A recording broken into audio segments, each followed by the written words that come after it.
Hi hello. ഓടും കുതിര ചാടും കുതിര. അൽതാഫ് സലീം കഥ എഴുതി സംവിധാനം ചെയ്ത ഓടും കുതിര ചാടും കുതിര എന്ന് പറയുന്ന സിനിമയെക്കുറിച്ചാണ് നമ്മൾ സംസാരിക്കുന്നത്. ഒരുപാട് കാസ്റ്റുണ്ട് കേട്ടോ. ഫഹദ് ഫാസിൽ, കല്യാണി പ്രിയദർശൻ, ലാല്, വിനയ് ഫോർട്ട്, അനുരാജ്, സുരേഷ് കൃഷ്ണ, പിന്നെ രേവതി പിള്ള എന്ന് പറയുന്ന പുതിയൊരു ഞാൻ അധികം കണ്ടിട്ടില്ല, പുതിയൊരു നായിക.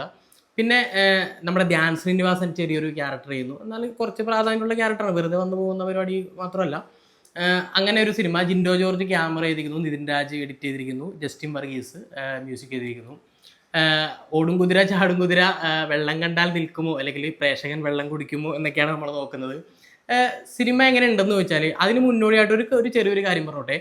ഇതിൻ്റെ അൽതാഫ് സലീം, നമ്മുടെ ഡയറക്ടർ അൽതാഫ് സലീമിൻ്റെ മുൻപ് കുറേ നാൾക്ക് മുമ്പ് ഒരു ഇൻ്റർവ്യൂവിനകത്ത് ഞാൻ ശ്രദ്ധിച്ചൊരു കാര്യം, അദ്ദേഹം ഇൻ്റർവ്യൂവിനകത്ത് പറയുന്ന ഒരു കാര്യം, വലിയൊരു തിയേറ്ററിനകത്ത് വലിയൊരു ക്രൗഡിൻ്റെ കൂടെ, പ്രേക്ഷകരുടെ കൂടെ, അത്രയും വലിയൊരു ക്രൗഡിൻ്റെ കൂടെ സിനിമ കാണാൻ പുള്ളിക്ക് ഇഷ്ടമല്ല, എനിക്ക് അങ്ങനെ ഇഷ്ടമല്ല, അല്ലെങ്കിൽ അങ്ങനെ അധികം കാണാറില്ല എന്നുള്ളൊരു സ്റ്റേറ്റ്മെൻറ്റ് പുള്ളി ഇൻ്റർവ്യൂവിനകത്ത് പറയുന്നുണ്ട്. അപ്പോൾ എൻ്റെ ഒരു പ്രധാനപ്പെട്ട ഒരു ചോദ്യം, അങ്ങനെ വലിയൊരു ക്രൗഡിൻ്റെ കൂടെ, അത്രയും വലിയൊരു പ്രേക്ഷകരുടെ കൂടെ സിനിമ കാണാത്ത ഒരാൾക്ക് പ്രേക്ഷകരുടെ പൾസ് അല്ലെങ്കിൽ ക്രൗഡിൻ്റെ പൾസ് എങ്ങനെ അറിയാൻ പറ്റും എന്നൊരു ചോദ്യം കൂടി ഇല്ലേ? അപ്പോൾ ബാക്ക് ടു സിനിമയുടെ റിവ്യൂവിലേക്ക് വരാം. സിനിമ എങ്ങനെയുണ്ടെന്ന് ചോദിച്ചാൽ, ഇപ്പോൾ ഈ സ്റ്റേറ്റ്മെൻറ്റുമായിട്ട് കണക്ട് ചെയ്യേണ്ടി വരും. ഇത് എല്ലാത്തരം പ്രേക്ഷകരെയും ഉൾക്കൊള്ളുമോ എന്ന് ചോദിച്ചു കഴിഞ്ഞാൽ, ഇതിൻ്റെ ജോണർ ഒരു ഓവർ ദ ടോപ്പ് ഒരു ജോണറാണ്. എന്ന് വെച്ചാൽ ഓവർ ദ ടോപ്പ് എന്ന് പറയുമ്പോൾ അത് വെറുതെ അങ്ങനെ ഓവർ ദ ടോപ്പ് അല്ല, കുറച്ച് കൂടുതൽ ഓവറാണ്. എല്ലാ സാധനവും ത്രൂ ഔട്ട്, സ്റ്റാർട്ട് തൊട്ട് എൻഡിങ് വരെ ഫുൾ ഓവർ ദ ടോപ്പ്, ഭയങ്കരമായ ഓവറായിട്ടുള്ളൊരു സിനിമയാണ്.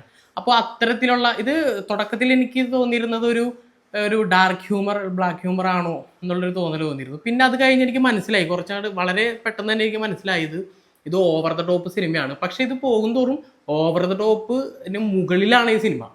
അത്രയും എല്ലാ സാധനങ്ങളും ഓവറായിട്ട്. അപ്പം അങ്ങനെ ഈ സിനിമ റിലേറ്റ് ചെയ്യാൻ പറ്റുന്ന, അങ്ങനത്തെ ഒരു ജോണർ റിലേറ്റ് ചെയ്യാൻ പറ്റുന്ന, അങ്ങനത്തെ ജോണർ ഇഷ്ടപ്പെടുന്ന പ്രേക്ഷകർക്ക് എൻജോയ് ചെയ്യാൻ പറ്റും.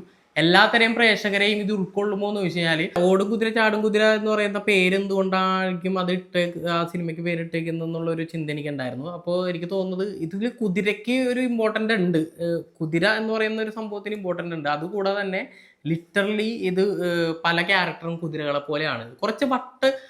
കുറച്ച് വട്ടുള്ള ക്യാരക്ടേഴ്സാണ് എല്ലാവരും. ഞാൻ പറയില്ലേ, കുറച്ച് ഓവറായിട്ട് തിങ്ക് ചെയ്യുന്ന, ഓവറായിട്ട് ബിഹേവ് ചെയ്യുന്ന, ബോഡി ലാംഗ്വേജും ഡയലോഗും എല്ലാം മൊത്തത്തിലൊരു ഓവർ ദ ടോപ്പ് സിനിമയാണെന്ന് ഞാൻ പറഞ്ഞല്ലോ. അപ്പോൾ ഓവറായിട്ട് ഇപ്പോൾ കുതിരേനെ സംബന്ധിച്ചിടത്തോളം ലോകത്തിലുള്ള എല്ലാ വർഗ്ഗങ്ങളും എടുത്തായാലും, മനുഷ്യനാണെങ്കിലും ജീവിവർഗ്ഗങ്ങൾ എടുത്തായാലും, പ്രസവിച്ച ഉടനെ എണീറ്റ് ഓടുന്ന ഒരേ ഒരു മൃഗമേ ഉള്ളൂ, അത് കുതിരയാണ്. അപ്പോൾ കുതിര കുറച്ച് ഓവറാണ്. കുതിര ഭയങ്കര കാമായിട്ട് നിൽക്കുന്നത് വളരെ കുറച്ച് സമയമായിരിക്കും. അത് കഴിഞ്ഞാൽ കുതിര ഭയങ്കര ഓട്ടമായിരിക്കും, വെകിലി പിടിച്ച പോലെ. അങ്ങനെ വെകിലി പിടിച്ച കുറേ കഥാപാത്രങ്ങൾ ഉള്ള ഒരു സിനിമയാണ് ഓടും കുതിര ചാടും കുതിര. അതുകൊണ്ട് തന്നെ ആയിരിക്കും അവർ ഇങ്ങനെ ഒരു പേരിട്ടത്. സിനിമയെക്കുറിച്ച് അങ്ങനെ കൂടുതൽ പറയാൻ ഒന്നും പറ്റില്ല, കാരണം ഇങ്ങനെ ഭയങ്കര ഓവറാണ് കുറേ സ്ഥലത്തൊക്കെ. എന്നാൽ കുറേ കോമഡിയൊക്കെ ഉള്ള, ടെക്നിക്കലി ജസ്റ്റിൻ വർഗീസിൻ്റെ മ്യൂസിക് കുറച്ചുകൂടി രസമുള്ളതായിട്ട് എനിക്ക് തോന്നിയിട്ടുണ്ട്. എന്നാൽ കുറേ സാധനങ്ങളൊക്കെ നല്ല പരിപാടികളുണ്ട് കേട്ടോ ഇതിൽ. ഫസ്റ്റ് ഹാഫിൽ ലാലിൻ്റെ കാര്യം എക്സ്പെഷ്യലി എടുത്ത് പറയണം. ഇത് യഥാർത്ഥത്തിൽ ഫാസിലിൻ്റെ സിനിമയല്ല, ഇത് ശരിക്കും പറഞ്ഞാൽ ലാലിൻ്റെ സിനിമയായിട്ട് വേണമെങ്കിൽ കൂട്ടാം. ലാല് കിട്ടിലനായിട്ടാണ് ലാല് ചെയ്തിട്ടുള്ളത്. എനിക്ക് തോന്നുന്നു ഈ സിനിമയിൽ കുറച്ച് നന്നായിട്ട് വർക്കായിട്ടുള്ള ഒരു ക്യാരക്ടർ ലാലിൻ്റെ മാത്രമാണെന്നാണ് തോന്നുന്നത്. ലാല് ഗംഭീരമായിട്ട് ചെയ്തിട്ടുണ്ട്. ഫസ്റ്റ് ഹാഫിൽ ലാലിൻ്റെ കോമഡി, ഹ്യൂമർ എല്ലാം, അദ്ദേഹം ആ ക്യാരക്ടർ വർക്കാവെന്ന് പറഞ്ഞു കഴിഞ്ഞാൽ, ആ ക്യാരക്ടർ ഹ്യൂമർ ക്യാരക്ടർ, ഒരു ഇത്തിരി സൈക്കോ അല്ലെങ്കിൽ കുറച്ച് കിളി പോയ ഒരു ക്യാരക്ടറാണ് ലാലിൻ്റെ. അപ്പോൾ ആ ക്യാരക്ടർ എന്തുകൊണ്ട് അങ്ങനെ ആവുന്നു എന്നുള്ളത് ഒരു 3-4 മിനിറ്റിൽ അവരൊരു ബാക്ക് സ്റ്റോറി പറയുന്നുണ്ട്. ആ ബാക്ക് സ്റ്റോറിയിൽ അവർ കൃത്യമായിട്ട് പ്രേക്ഷകനെ കൺവിൻസ് ആക്കുന്നുണ്ട് എന്താണ് സംഭവം എന്നുള്ളത്. അതൊക്കെ ആ ഇമോഷണൽ സീനും കൂടി വർക്കാവുന്നുണ്ട്. അപ്പോൾ അതുകൊണ്ട് തന്നെ ലാലിൻ്റെ ക്യാരക്ടർ വർക്കായി. ബാക്കി ക്യാരക്ടറിൻ്റെ ഒരു പ്രശ്നം എന്ന് പറഞ്ഞു കഴിഞ്ഞാൽ, ഇപ്പോൾ ഫഹദ് ഫാസിലിൻ്റെ ക്യാരക്ടർ എടുത്തു കഴിഞ്ഞാൽ, ഫഹദ് ഫാസിലിൻ്റെ ക്യാരക്ടർ ഡെപ്ത് എത്രത്തോളം ഉണ്ടെന്ന് എനിക്ക് സംശയമാണ്. നമ്മൾ ഫഹദ് ഫാസിലിൻ്റെ ക്യാരക്ടർ ഗ്രിപ്പ് പിടിച്ച് വരുന്നു എന്ന് തോന്നുമ്പോൾ സ്ലിപ്പായി പോകുന്നു, പിന്നെയും ഗ്രിപ്പ് പിടിച്ച് വരുന്നു എന്ന് തോന്നുന്നു, പിന്നെയും സ്ലിപ്പായി പോകുന്നു. അപ്പോൾ ഇങ്ങനെ പോയിക്കൊണ്ടിരിക്കുകയാണ്. കല്യാണി പ്രിയദർശനാവട്ടെ ഒട്ടും വർക്കായിട്ടില്ല, ആ ക്യാരക്ടറിന് ഒട്ടും ഡെപ്ത് ഇല്ല. ഇവർ എഴുതി ഉണ്ടാക്കിയതിൻ്റെ പ്രശ്നമാണോ എന്ന് എനിക്കറിയില്ല. പിന്നെ അനുരാജ് നല്ലൊരു ക്യാരക്ടർ ചെയ്തിട്ടുണ്ട്. അനുരാജ് ഈ പറയുന്ന ഫഹദ് ഫാസിലിൻ്റെ സുഹൃത്തായിട്ട് അഭിനയിക്കുന്ന ഫഹദ് ഫാസിലിൻ്റെ സുഹൃത്തായിട്ട് നല്ലൊരു ക്യാരക്ടർ ചെയ്തിരിക്കുന്നത്. സുരേഷ് കൃഷ്ണ ഇതിൽ കൺവിൻസിങ് സ്റ്റാർ, ഇതിലും കൺവിൻസ് ചെയ്യാൻ ശ്രമിക്കുന്നുണ്ട്. കല്യാണി പ്രിയദർശൻ്റെ ഫാദറായിട്ടാണ്. അപ്പോൾ കല്യാണി പ്രിയദർശനെ കൺവിൻസ് ചെയ്യാൻ ശ്രമിക്കുന്ന ഒരു രംഗം കൂടിയുണ്ട്. പിന്നെ ലാല് നമ്മുടെ ഫഹദ് ഫാസിൻ്റെ അച്ഛൻ വിനയ് ഫോർട്ട് ഫഹദ് ഫാസിൻ്റെ ചേട്ടനായിട്ട് അഭിനയിക്കുന്നു. രേവതി പിള്ള എന്ന് പറഞ്ഞൊരു ക്യാരക്ടർ കൂടെ ഉണ്ട്. അപ്പോൾ അങ്ങനെ പോകുന്ന സിനിമ ഞാൻ പറഞ്ഞ പോലെ ഒരുപാട് എന്താ പറയുക, ഒരുപാട് തമാശകൾ ഫസ്റ്റ് ഹാഫിലൊക്കെ ഉണ്ട്. പക്ഷെ പോകും തോറും ഈ സിനിമ ഒരു ബലൂൺ പോലെ ഊതി വീർപ്പിക്കും തോറും പൊട്ടിപ്പോവുക എന്നുള്ളൊരു, ഇപ്പം ഞണ്ടുകളുടെ നാട്ടിൽ ഇടവേള ഞാൻ ഇപ്പോഴും ടി വിയിൽ വന്നാൽ കാണുന്ന ഒരു സിനിമയാണ്. അതിൻ്റെ അത്രയും പോലെ എത്തിയോ എന്ന് ചോദിച്ചു കഴിഞ്ഞാൽ സംശയമാണ്. എന്നാൽ ഈ സിനിമ മോശമാണെന്ന് പറയാനും പറ്റൂല, തീരെ മോശമാണെന്ന് പറയാനും പറ്റില്ല. കാരണം ഈ സിനിമയിൽ എന്തൊക്കെയോ ഉണ്ട്, കുറേ ലെയറുകൾ ഉണ്ടല്ലോ. ഇന്നർ ലെയർ ഒരുപാടുള്ള സിനിമയാണ്. അപ്പോൾ ആ ഇന്നർ ലെയറൊക്കെ മനസ്സിലാക്കാൻ സാധിക്കുന്ന പ്രേക്ഷകർക്ക് ഒരു പക്ഷേ ആ ഇന്നർ ലെയറിലൊക്കെ റിലേറ്റ് ചെയ്യാൻ പറ്റുന്ന പ്രേക്ഷകർ ഉണ്ടാവുമല്ലോ ചിലപ്പോൾ. എൻ്റെ ലൈഫിലും ഇങ്ങനത്തെ കുറേ കാര്യങ്ങളൊക്കെ ഉണ്ടെന്ന് മനസ്സിലാക്കുന്ന അങ്ങനത്തെ പ്രേക്ഷകർക്ക് ഇത് കുറച്ചുകൂടി കണക്റ്റ് ആവുമെന്നാണ് എനിക്ക് തോന്നുന്നത്. അല്ലാത്തവർക്ക് ഇത് എത്രത്തോളം ഇത് ദഹിക്കും എന്നുള്ളൊരു സംശയം കൂടിയുണ്ട്. എന്നാൽ ബോറടി ഉണ്ടാന്ന് ചോദിച്ചാൽ കാര്യമായ ബോറടി ഇല്ല. ഇടയ്ക്കൊരു സ്ഥലത്ത് ലാഗാവുന്നുണ്ട്.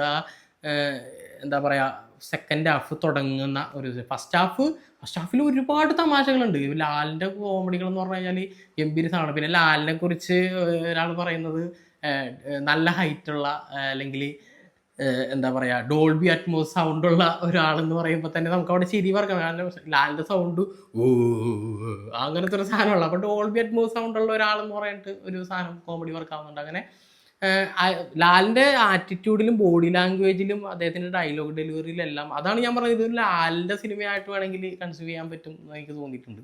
അപ്പോൾ സിനിമയുടെ ഒരു പൾസ് ഞാൻ പറഞ്ഞ പോലെ ഭയങ്കര ജില്ലായിട്ട് ഭയങ്കര ഫാസ്റ്റായിട്ട് പോയിക്കൊണ്ടിരിക്കുന്ന സിനിമയിൽ ഇടയ്ക്ക് കുറച്ച് ഇമോഷണൽ സാധനങ്ങളൊക്കെ വരുമ്പോൾ ഇപ്പോൾ ഗ്രിപ്പ് വീഴും എന്ന് വിചാരിക്കും. അപ്പോൾ നമ്മൾ ഇപ്പോൾ എന്ന് വെച്ചാൽ ഞണ്ടുകളുടെ നാട്ടിൽ വെള്ളയിൽ ഒരു കുറച്ച് ഇമോഷണൽ സാധനങ്ങളൊക്കെ നന്നായിട്ട് ഗ്രിപ്പ് വന്നിട്ടുണ്ട്. അപ്പം അത്തരത്തിലുള്ള ഗ്രിപ്പ് കിട്ടും എന്ന് വിചാരിക്കുമ്പോഴത്തേക്കും സ്ലിപ്പായി പോകുന്നു. അതുപോലെ തന്നെയാണ് ക്യാരക്ടറിൻ്റെ കാര്യങ്ങളിലും വരുന്നത്. അങ്ങനെ എഴുതി അവരുടെ സ്ക്രിപ്റ്റിൽ കുറേയും കൂടി എന്താ പറയുക, എഴുത്തിൽ അവർ ഗ്രിപ്പ് കൊണ്ടുവരാൻ ശ്രമിച്ചപ്പോഴൊക്കെ സ്ലിപ്പായി പോകുന്നുണ്ട്. അതുകൊണ്ട് ഉള്ള വീഴ്ചയായിട്ടാണ് എനിക്ക് തോന്നിയിട്ടുള്ളത്. പക്ഷേ ടോട്ടലി നോക്കിയാൽ എന്തൊക്കെയോ ഉള്ള എന്താ പറയുക കുറേ ഇന്നർ ലെയറുകളുള്ള ഒരു സിനിമയാണ്. തീരെ മോശമൊന്നുമല്ല, പക്ഷേ എല്ലാത്തരം പ്രേക്ഷകരെ ഉൾക്കൊള്ളുമെന്ന് എനിക്കറിയില്ല. അപ്പോൾ അതാണ് എൻ്റെ എക്സ്പീരിയൻസ്. എൻ്റെ മാത്രം എക്സ്പീരിയൻസ് ആണ് കേട്ടോ. ഇത് എല്ലാവർക്കും ഞാൻ പറഞ്ഞില്ലേ, പല പ്രേക്ഷകർക്കും പല രീതിയിലായിരിക്കും ഈ സിനിമ വായിച്ചെടുക്കാൻ പോണത്. എങ്ങനെയാണ് മറ്റുള്ളവർ, കാരണം ഇത് ഓവർ ദ ടോപ്പ് സിനിമ ആയതുകൊണ്ട് അത്തരം പ്രേക്ഷകർക്ക് ചിലപ്പോൾ ഒരു പക്ഷേ ഇഷ്ടപ്പെടാം. എനിക്ക് കുറേ ഏരിയകളൊക്കെ ഇഷ്ടപ്പെട്ടു, ചില ഏരിയകൾ മാത്രം ഇത്തിരി ഡൗൺ ആയിട്ടൊക്കെ തോന്നി. അപ്പോൾ അതാണ് എൻ്റെ എക്സ്പീരിയൻസ്.